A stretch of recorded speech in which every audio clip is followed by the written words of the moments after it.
Ça fait plaisir que cette ligue elle reprenne. Aïe aïe aïe, ça fait plaisir, ça fait plaisir.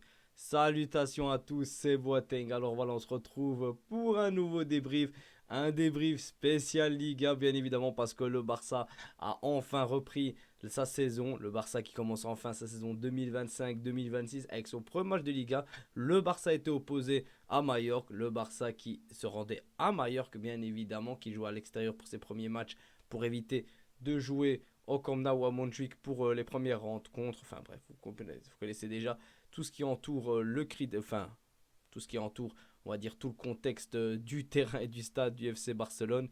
Mais voilà, on se retrouve avec une victoire 3 buts à 0 face à Mallorca, enfin 0 but à 3 dans ce cas-là. Mais les gars, l'arbitrage, il faut le dire honnêtement, l'arbitrage il a été catastrophique comme d'habitude, hein. L'arbitrage, il a été dégueulasse. C'est trop, vraiment c'est trop. Vraiment c'est trop. Il y a eu beaucoup de choses positives, mais comme d'habitude, des points négatifs.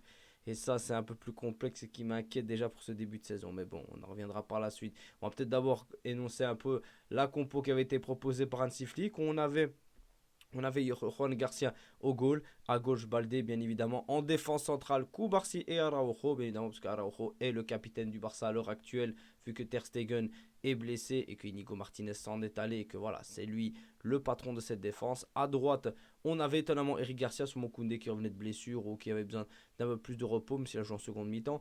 Et après on avait dans le milieu de terrain Fermin Lopez en 10 et De Jong ainsi que Pedri et devant Ferran Torres, à gauche Rafinha, à droite Lamine Yamal. Et les trois attaquants ont bien buté ce soir. Mais voilà, le Barça qui je trouve sur du 11 contre 11 fait une très bonne première mi-temps honnêtement. Il y avait beaucoup d'énergie de la part de nos attaquants, beaucoup de pressing. Je trouve juste le milieu un peu absent. Je ne l'ai pas trouvé assez waouh. Mais dès le début, on a la Yamal qui est en feu, la Yamal qui montre ce dont il est capable. Même à un ou deux hommes, peu importe, il propose de très très belles occasions.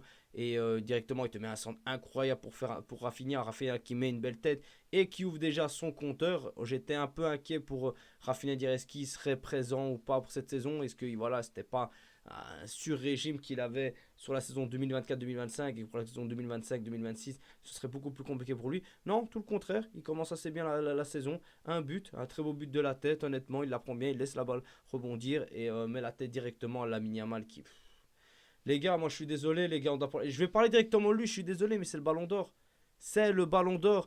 Il t'a fait un match stratosphérique. 2 à 3 hommes à chaque fois sur chaque attaque. 2 à 3 hommes à chaque fois sur lequel il devait jouer.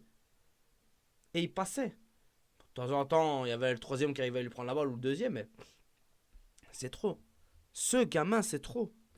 Une passe extraordinaire, honnêtement. Et après, voilà, on a eu une complication concernant le deuxième goal qui, je trouve, aurait pu être annulé, mais après la VAR, voilà, a été checké. On a eu Lamine Yamal, comme on a eu sur lui, qui part, qui veut faire spécial, qui tire sur un joueur de Mallorca. Le joueur de Mallorca tombe par terre, le défenseur de Mallorca tombe par terre, parce qu'il reçoit la balle en pleine figure. Ferran Torres continue l'action, il met une pleine lucarne incroyable. Au début, le goal est annulé, puis après, le rêve va avoir le VAR et il accorde le but. La VAR a parlé, mais c'est vrai que ça reste quand même dangereux. Normalement, il aurait dû arrêter l'action. Surtout que tu sais pas ce qui peut arriver. Se trouve le jour il a eu une commotion ou quoi. Se trouve la Union a tellement de puissance dans sa frappe qu'il lui a tué le cerveau. Mais oui, ce goal est un peu litigieux. Je pense qu'il y a d'autres clubs on aurait crié. Il faut quand même dire ce qui est. Le Barça après était dominant. En premier mi-temps, soit du 11 contre 11, le Barça est totalement dominant.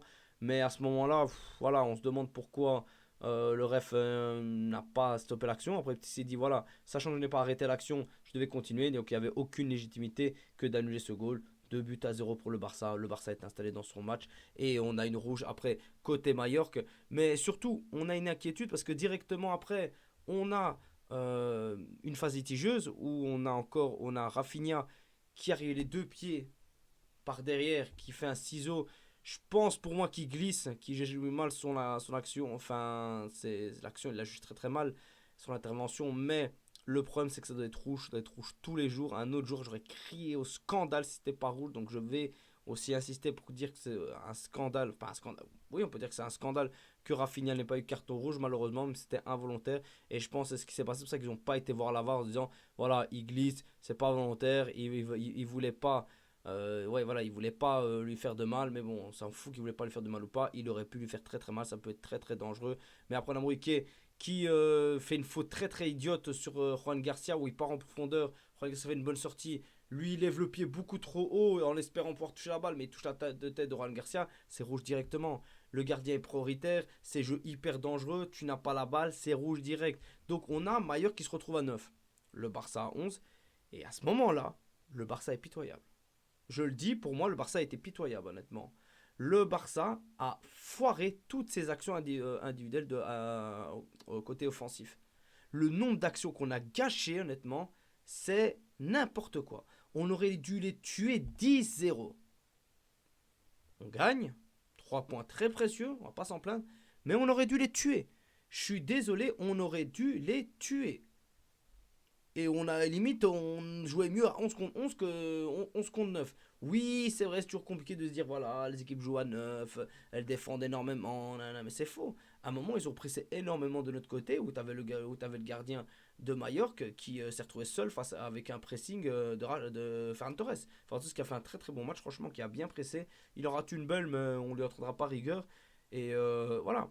Moi, j'ai aussi des inquiétudes sur la défense, parce que Juan Garcia fait un bon match. Juan Garcia est très rassurant, mais j'ai trouvé que les arrêts qu'il avait dû faire étaient des arrêts assez faciles.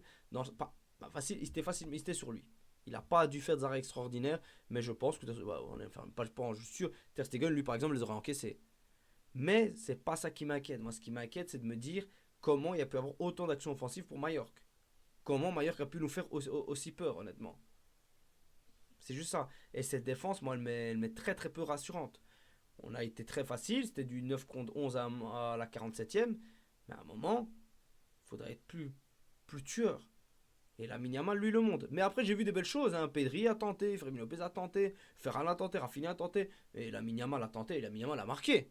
La Yamal à la 94e, met un but encore extraordinaire. Ça spécial avec 3 hommes sur lui encore, les gars. 3 hommes devant lui. Hein. Mais lui, ça l'arrête pas. Lui, ça l'arrête pas. Qu'est-ce que ça va l'arrêter, honnêtement? D'où ça peut l'arrêter? Je demande juste. Je demande juste d'où ça peut l'arrêter. Là, il vient d'acter qu'il est le ballon d'or de cette année. N'en déplaise aux Parisiens, n'en déplaise aux Madrilènes, n'en déplaise à quiconque.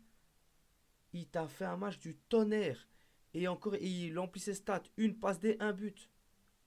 Voilà comment on commence une belle saison. Et la passe D, les gars, ils la mettent quand c'est du 11 contre 11. Parce que oui, c'est vrai que du 9 contre 11, on peut se dire, ouais, les 9 contre 11, encore eux qui marquent. Ouais, mais les gars, il y a 3 hommes sur lui. Hein. C'est pas il y a 3 hommes, enfin 3 hommes sur Rafinha et puis on lui donne. Non, 3 hommes sur la minimale. Il les efface, il met sa petite spéciale enroulée. Il a une spéciale, les gars. On est où? Il a 18 ans, il a déjà sa spéciale. C'est trop. C'est trop, c'est trop, c'est trop. Et ce n'est que le début, parce que les gars, la Yamal n'a pas une finition extraordinaire, les gars. Pour le moment, c'est pas encore extraordinaire. Elle s'améliore de match en match. Donc inquiétez-vous, les gars. Inquiétez-vous. Je vous le dis. Ça risque d'être tendu. Tendu pour ceux qui vont affronter la Yamal, les gars. Pas dire que je ne vous ai pas prévenu. Après, je trouve un peu le milieu de terrain un peu fébrile. C'est vrai que c'est la reprise, donc on va pas trop en tenir rigueur. Rashford, sa montée, bon, pas une montée waouh waouh, mais bon, on prend, voilà. Il faut il ait besoin de rythme, qu'il ait besoin de s'acclimater avec ce collectif. En tout cas, le 11 de base vraiment a fait le taf, donc on va pas se plaindre. Baldé, je trouve offensivement qu'il doit vraiment s'améliorer. Garcia, que je trouve un peu absent dans ce match, mais voilà. Sinon, globalement, le Barça a fait le taf. Ils prennent les 3 points, on tombe pas dans le piège du premier match de saison. Gagner à Mallorca, c'est pas non plus très facile. Ça fait du bien. C'est clair que ça fait du bien. Mais surtout, on retiendra quand même les erreurs d'arbitrage parce que Araujo, il doit prendre une jaune au grand minimum. Et s'il continue comme ça à faire l'imbécile, il prend sa rouge. La Liga n'a pas fait le taf au niveau arbitrage. Hein. C'est facile quand on parle pour nous, mais il faut aussi parler pour les autres et dire voilà qu'on a été bien bien favorisé. Au lieu qu'on n'avait pas besoin de ça. Je suis désolé, on n'avait pas besoin d'être favorisé. Loin de là. On était tranquille dans ce match. Mais bon, c'est peut-être le fait de redevenir voilà, les grands, grands patrons de la Liga. Bah, quand t'es un grand, t'es plus à favoriser par rapport aux petits. Des fois, c'est le contraire. Des fois, on préfère plus favoriser les petits que les grands. Donc, voilà. Le Barça fait le taf. Le Barça prend ses 3 points. Lamine Yamal prendra son ballon d'or après avoir. Parce que c'est vrai que oui, beaucoup militent pour démêler, mais ça, c'est un autre sujet. Mais Lamine Yamal, c'est beaucoup trop fort, honnêtement. Et c'est que le début. C'est ça qui est incroyable. C'est que le début, les gars. Vous n'êtes pas prêts. Franchement, le numéro 10, Il le porte à merveille, pas de pression. Son anniversaire lui a pas fait de mal du tout. La reprise est très bonne et il a les encouragements d'Hansi Flick. Tout ça, c'est parfait. Accompagné d'un grand Rafinha et d'un bon Ferran Torres, on va pouvoir s'attendre à de grandes choses de la part de la Yamal. Enfin bref les amis, dites-moi ce que vous avez pensé du match dans les commentaires. On se retrouve pour une prochaine vidéo et visca Barça.